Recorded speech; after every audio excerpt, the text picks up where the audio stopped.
Good morning, Hojo staff, students, and families. Ya Teabin, we're ready to start our day. It is Friday, September 18th. Everybody please stand. Face the flag. Place your right hand over your heart. Voices are off.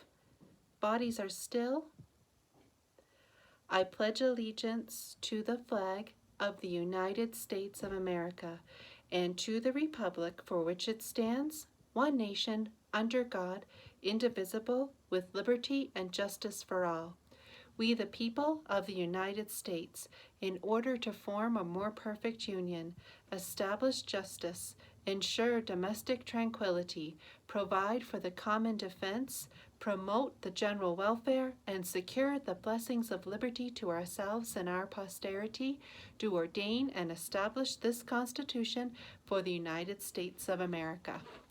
Good morning, everyone. Happy Friday to all of you. And we are ready to get started today with some music. Mrs. Neff has this selection. We've been listening to it all week.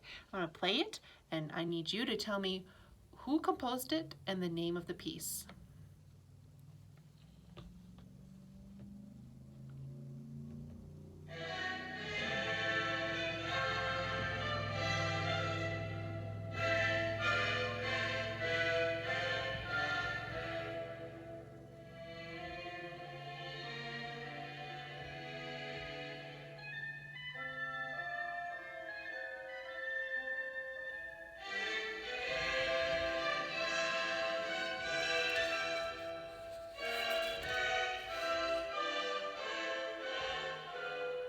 Okay, friends, what's the piece of the week? The composer is Clara Schumann. That's right. And the name of the piece? Piano Concerto in A minor, Opus 7. Right. How about this selection? Everyone should be able to tell me what this one is.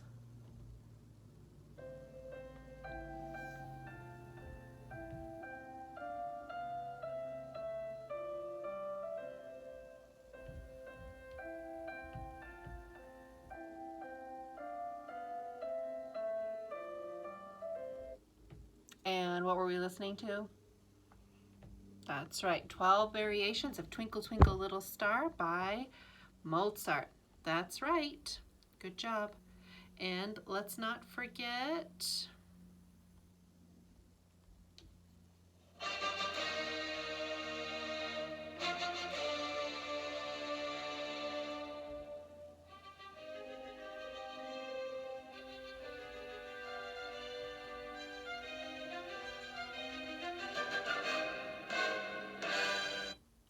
and that was Beethoven's Fifth Symphony. Right. Good job. Okay, let's do our poem. And our poem has been about a town in the United States. And what's the name of that town? That's right, Knoxville, Tennessee is the name of the town that we've been reading about in this poem. The name of the poem, Knoxville, Tennessee, by Nikki Giovanni. I always like summer best. You can eat fresh corn from Daddy's garden, and okra and greens and cabbage and lots of barbecue and buttermilk and homemade ice cream at the church picnic, and listen to gospel music outside at the church homecoming, and go to the mountains with your grandmother, and go barefooted and be warm all the time, not only when you go to bed and sleep. Did you notice that a lot of that poem talks about the foods that she remembers eating and those special treats that she has at those times? Do you have a special thing that you do with your family that you always remember that meal? Maybe it was at Christmas, or it's at another holiday that you celebrate, or maybe it's the 4th of July barbecue. But there's probably a day where you know on that day that your family's going to get together and have certain foods. And certain foods can give us some comfort, I'm afraid. So that's why they call them that, comfort foods. Those foods that remind us of our youth or a happy time. So hopefully you have those memories. All right, for our artist of the week, we have been talking about the name of the artist is Mary Cassatt, and the name of this piece, Children Playing on the Beach. That's right. And this piece is The Boating Party, also by Mary Cassatt. This one is by Mary Cassatt. Young Mother Sewing. And the final one for this week, do you see this girl? Little girl in a blue armchair, just laying back there, relaxing with her dog. Looks like a lot of kids these days. Even though her outfit is different, even though the time frame is different, kids just laying back in a chair, relaxing. And if you want to see this painting in person, you can go to the National Gallery of Art, which is in Washington, D.C., which is where you will also find this. What is it? Washington Monument. And this, U.S. Capitol Building. And this, whoops, White House, the front and the back. And the Lincoln Memorial, where the Gettysburg Address is on the wall there. And the Jefferson Memorial. Someday, if we go to Washington, D.C. together, not if, but when, we'll go see all these things. Okay. So in this building, we talked about they make the laws, right? So the laws are all based on what document? The U.S. Constitution. That's right. And we say the preamble, which is the introduction, which explains why we have these laws, right? In order to have a more secure union, to promote domestic tranquility, provide for the common defense, general welfare, all those reasons that we list out in the preamble are all laid out. That's why we have the Constitution. And the Constitution had all sorts of different ways that we're supposed to run our government, the branches of government, checks and balances, all those things you'll learn. But we couldn't, the states did not want to ratify the Constitution right away until they had more secure freedoms for the people. So the Constitution laid out how to run the government, but the people wanted to make sure that the government protected the rights that they had fought for in the Revolutionary War. And so, who was the president who drafted up the Bill of Rights? James Madison. Came up with the first 10 amendments, which we call the Bill of Rights, and we have been learning the first one. So this week we have been practicing the first one together. And we said this amendment was a change to the Constitution. That's what amendment means, and it was meant to protect the freedoms of people. So the freedom of religion, right? That there's no state religion, even though that was the case in England at the time. When we became our own country, we said, no, everybody will be able to, there'll be no state religion. You don't get punished for not going to the state church. And you cannot make people practice any one religion, nor can you make them practice it at all. And they are free to choose whatever religion they want to practice. And you can't take away people's freedom of speech. They have the right to say what they feel and think. And you know, we did talk about some limitations. You're not allowed to yell fire in a crowded room, and that doesn't count as freedom of speech. But the freedom to say what you think, especially about your government, that you're free to do that. And that the press or the news is free to say what they need to say, and that the government doesn't tell them what to say. And the people have a right to peaceably assemble. That means to gather in whatever way and form you want. As long as it's a peaceful gathering, you are allowed to gather. You do not need to petition the government for permission to gather.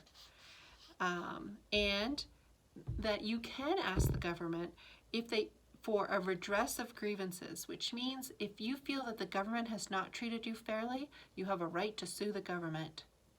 So as an adult, you would have that right. So this is the first amendment to the Constitution. So I'm going to say it, and then I need you to repeat it after me, okay? No, just watching me say the First Amendment. I say it, you repeat it. Got it? Okay. Congress shall make no law respecting an establishment of religion or prohibiting the free exercise thereof, or abridging the freedom of speech or of the press, or the right of the people peaceably to assemble and to petition the government for a redress of grievances. Okay, so let's try and say it together. Say as much of it with me as you can without me making a pause. So try to say it with me if you know most of it. Congress shall make no law respecting an establishment of religion or prohibiting the free exercise thereof, or abridging the freedom of speech or of the press, or the right of the people peaceably to assemble and to petition the government for a redress of grievances. Nice job. Let's try it again. Congress shall make no law respecting an establishment of religion or prohibiting the free exercise thereof, or abridging the freedom of speech or of the press, or the right of the people peaceably to assemble and to petition the government for a redress of grievances. First Amendment. First one of the Bill of Rights. Nice job. Keep practicing with me. We're going to add to it next week. Okay, friends. We have no birthdays today. This weekend, Waylon is having a birthday, so happy birthday this weekend. I hope you have a great time. The announcement that we have to make is we are finally able to go to a hybrid model for school. So that means we can still come in Monday, Tuesday, Thursday, Friday, either a morning or an afternoon, but now more kids can come in. So it used to be just 5 to 1, but now we can probably have somewhere around 9 or 10 to 1, so we can have more kids coming back. And this is only for kindergarten through 5th grade right now. They have not released 6th grade or 7th grade yet. But for kindergarten through 5th grade, you can come to school hopefully up to 4 days. So parents, I sent an email. Make sure you respond and let me know if you would like to have more days in school, because we would love to have you here more days. And I'm sure you'd probably rather do more days in school than have to do online work, because that's how our school's set up. Our school is set up to be in person. We had no technology last year, and now we're 100% technology. So we need to get back to the way we know how to do things. And we want kids in books and not just watching the computer screen. So come on back if you can. I guess that's all for announcements. So let's say our student pledge together. I will do the good, I will learn the true, and I will love the beautiful. And I hope you have a great day and a great weekend.